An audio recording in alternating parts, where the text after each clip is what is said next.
I've been seeing it all wrong from the very beginning. Initially, I was misguided and thus ended up busting careless nuts with the comfort in the back of my mind that it was all part of the norm. During those times, I was a slave to the simian within me, controlled by the amygdala. It was completely destroying my self image, the way in which I saw myself, without my realization. However, upon my discovery of this NoFap movement, I still didn't have a proper sense of direction from the influencers that the websites such as YouTube recommended in my feed. My outlook on this phenomenon was all wrong. I've always been obsessing over this shit. My brain would tell itself that it was doing the right thing by simply consuming the content it sought just for the sake of it. For too long, I've been following what these influencers said with the impression that it was just by doing those things I'll be good in the long run. But it was my mindset about myself that had to change. From now on, I realize that it is normal to not stroke one's meat. It is normal not to indulge in the act of coitus. It is not bizarre to not want to indulge. Nevertheless, I wouldn't tell anyone else to not stroke their shit or someone else, because it's none of my damn business, and I couldn't care less. And frankly, now is not the time to be in any form of relationship with the opposite. And not because I'm not fit to be in a relationship, although that part is nothing but true. I'm 19 years old and heading into my sophomore year at college, with no sufficient means to support me in the long run. Thus, I don't see myself as a viable candidate to provide for a couple of other humans in my life, when I haven't yet secured the means to allow me to support myself. However, that's not the point.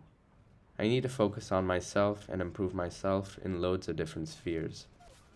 Especially when it comes to the social sphere. Now that I think about it, that is likely another factor to me resorting to stroking my own meat. I can't know for sure right now, but it is plausible that my brain is trying to escape the reality of my social skills by seeking the comfort of being by myself and stroking it. There's nothing wrong with having your alone time. It's just futile to be alone and not do anything productive, like self reflecting, or resting, or work, but rather tend to one's carnal desires. Even the act of self reflecting on one's day can not only be tough in the literal sense, but also tough due to the pain of regret. The feeling of regret stems from knowing that you didn't do anything productive during the day to improve yourself. My advice to you, Vera, is not to obsess over this nofap like it's a new cult or religion. When you start letting nofap take over your life, because that's what a cult or religion is capable of doing, you make a big deal out of everything you do, and you see yourself as a nuisance. I'm not trying to say that the urge removing things they'd recommend you do, they being the influencers, are a waste of time. All I'm trying to say is that if and when you do relapse, you mustn't try to take colder showers, tire yourself with more push ups, or meditate like a sage in the Himalayas. What you've been doing is enough. Just try to get busy in more productive activities that might even bring you joy. Whether it may be pursuing a dream job, photography, video editing, reading, or if you don't have the necessary resources yet, your future business. Hence, in the interest of developing into a confident male, I will adopt and embody the alpha mentality of I am simply a man who does not fap. I never thought I'd pick a side when it came to the argument of whether relapsing after long streaks makes you less of a man, but I finally have picked a side.